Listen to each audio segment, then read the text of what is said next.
Rebonjour à tous les amis. Voilà, comme après la Gazette, je vous avais promis qu'aujourd'hui j'allais faire une deuxième vidéo.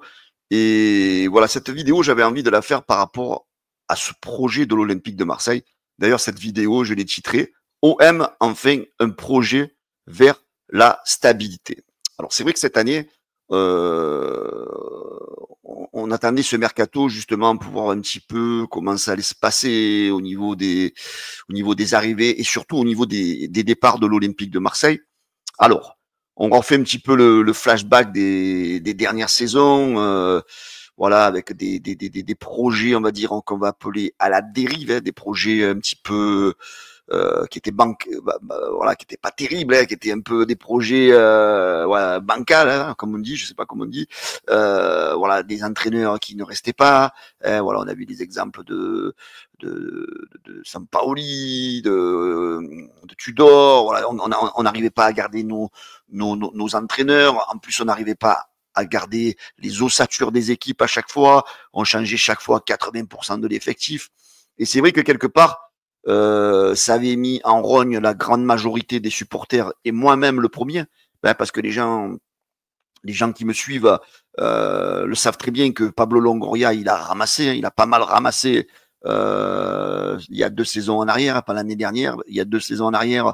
Donc, à force de nous faire des projets à 80% de changement à chaque fois, avec des coachs qui changeaient, avec l'arrivée du coach espagnol, voilà, et toute cette entre guillemets mafia espagnole qui avait rejoint l'Olympique de Marseille, j'avais appelé ça moi à l'époque. C'est vrai que Pablo Longoria avait quand même perdu à ce moment-là beaucoup de crédibilité vis-à-vis des supporters de l'Olympique de Marseille. Et moi, je m'en plains pas, hein, je m'en cache pas. Et ceux qui me connaissent, ils le savent très bien que pendant cette période-là, ben, je l'ai allumé, alors que certains allaient dans le sens du poil parce que, ben voilà, donc il y avait une hype Pablo Longoria. Mais il fallait avouer les choses, il fallait les dire. Je pense qu'il les a quand même écoutés, hein, parce qu'il a eu pas mal de conflits quand même à la base avec des supporters qui ne comprenaient plus ce projet, de ce qu'il faisait, que ce soit au niveau du centre de formation, au niveau de plein de choses. Donc on comprenait plus en fait sa façon de fonctionner. Et c'est vrai que le fait que moi je remercie tous mes amis youtubeurs, toutes quelques pages de l'OM qui faisaient comme nous, hein, ben, qui disaient que ça allait pas. Donc pourquoi on allait dans le sens du poil? Parce que ça allait pas. Donc il fallait dire les choses. Et je pense que quelque part, à notre petit niveau, il a dû quand même entendre les choses parce que il a réagi l'année dernière. Il a réagi l'année dernière parce que à un moment donné, quand on veut diriger un club tout seul, ça ne peut pas fonctionner. Donc, il a compris qu'il fallait déléguer. Donc, en faisant venir Mehdi Benassia, ça a été déjà la première des réussites.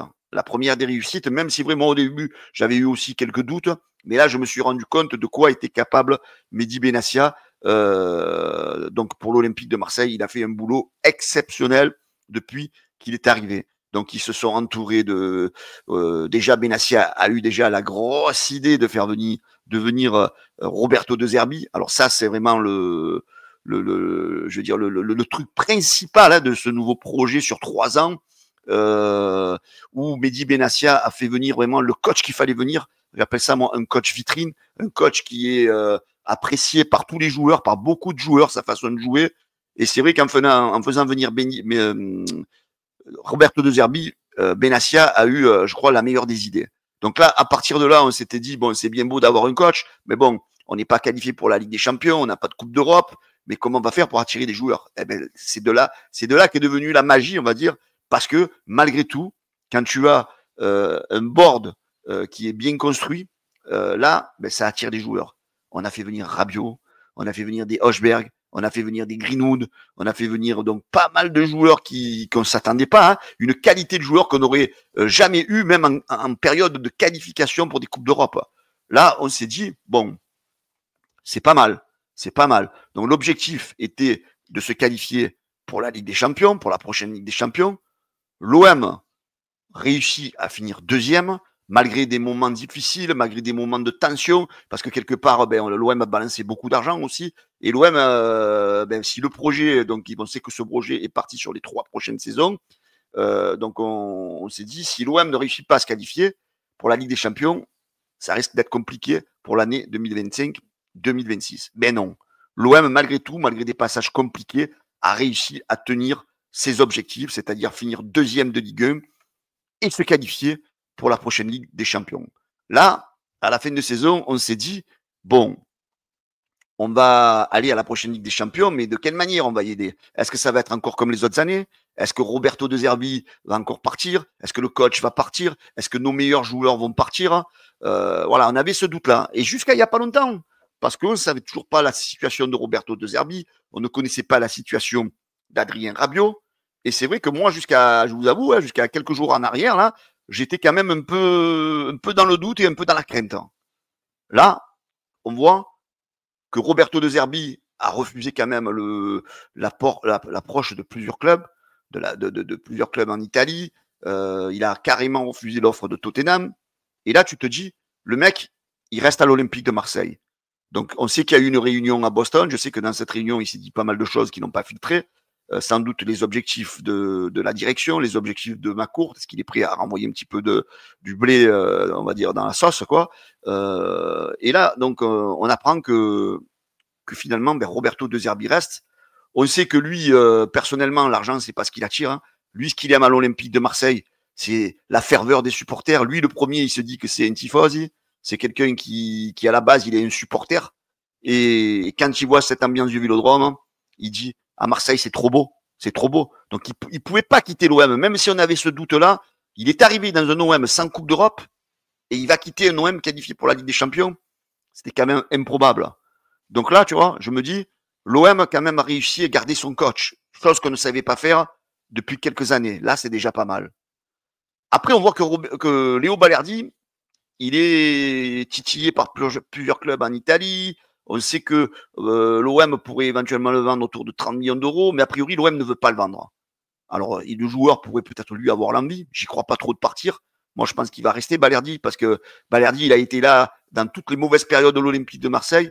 Et à mon avis, il partira pas là maintenant dans la meilleure des périodes parce que l'OM, voilà, l'OM est en train de retrouver quand même une certaine, je trouve, hauteur, un certain niveau. Donc, je pense pas que Léo Balerdi va partir et je ne pense pas que l'Olympique de Marseille va le faire partir. Et je ne pense pas que Roberto De Zerbi se sépare d'un mec avec un caractère comme a Léo Balerdi. Bon, après, j'avais pas de doute sur Rochberg. Rochberg, bon, voilà, il allait rester à l'Olympique de Marseille. Et le gros doute, bien sûr, c'était Adrien Rabiot. Adrien Rabiot, c'est vrai que lui, c'est vraiment c'était, on va dire, l'objectif numéro 1 de ce mercato, hein, même sans l'arrivée d'autres joueurs ou quoi, c'était, on va dire, le point ancré de l'avenir de l'Olympique de Marseille. Parce que moi, je m'étais dit, si Rabiot, il s'en va, c'est que l'OM n'a pas d'ambition. C'est que l'OM, on va faire cacahuète l'année prochaine. Là, on a appris hier que Rabiot allait rester à l'Olympique de Marseille. Ça, les amis, moi, ça me rassure. Mais ça me rassure énormément, j'ai envie de vous dire. Ça me rassure énormément parce que je me dis, l'OM va avoir de l'ambition. L'OM a envie de progresser. Et si Rabiot reste, si un professionnel comme Rabiot reste à l'OM, c'est qu'il sait qu'il va y avoir des choses qui vont arriver, des choses qui vont se passer du côté de l'Olympique de Marseille. Voilà. Donc peut-être attendait-il le fait que Roberto De Zerbi reste à l'OM. Je pense que son avenir était un peu lié aussi à l'avenir de De Zerbi. À mon avis, si De Zerbi était parti, je doute que Rabiot serait resté à l'OM parce que je pense qu'il y avait un très bon feeling entre les deux hommes. Et voilà, le fait qu'on sache garder Rabiot, ça c'est très très très important. Et après le petit Greenwood, on sait qu'il est aussi un petit peu voilà, aimé un peu à droite à gauche. On sait qu'il y a des clubs qui se rapprochent. Mais voilà, l'OM le gardera malgré les éventuelles offres. Donc je suis persuadé que l'OM va garder cette ossature. De Zerbi, Balerdi, Hochberg, Rabiot, Greenwood. Et c'est là où j'ai envie de vous dire, enfin, de la stabilité. Alors, c'est sûr, le mercato, il va me dire, certains, il n'est pas ouvert, je sais, ça risque de bouger. Mais à mon avis, tout ça, ça va rester ancré.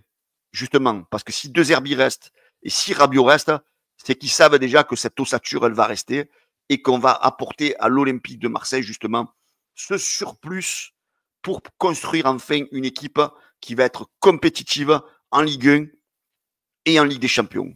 Voilà, moi j'en reste persuadé et très optimiste. Après, je sais qu'il y en a certains qui sont toujours négatifs dans tout ce qui se passe à l'Olympique de Marseille. Moi, je l'étais négatif, comme je vous l'ai dit, il y a 2 ans en arrière, quand rien n'allait, quand Longoria il faisait n'importe quoi. Là, je vous avoue, je commençais à être énervé, à avoir la haine un petit peu. Mais là, voilà, je vois que le que le club est en train de se restructurer. On sait que l'année dernière, elle n'a pas été facile. Il y a eu des tensions. Même avec Fabrizio Ravanelli, il y a eu des tensions. D'ailleurs, on a appris que même Fabrizio Ravanelli allait rester à l'Olympique de Marseille. Tout ça, ça prouve que voilà, l'OM sait grandir. Même s'il y a eu des moments très compliqués, eh bien, les gens restent soudés. Les gens restent soudés au projet parce que les gens croient en ce projet.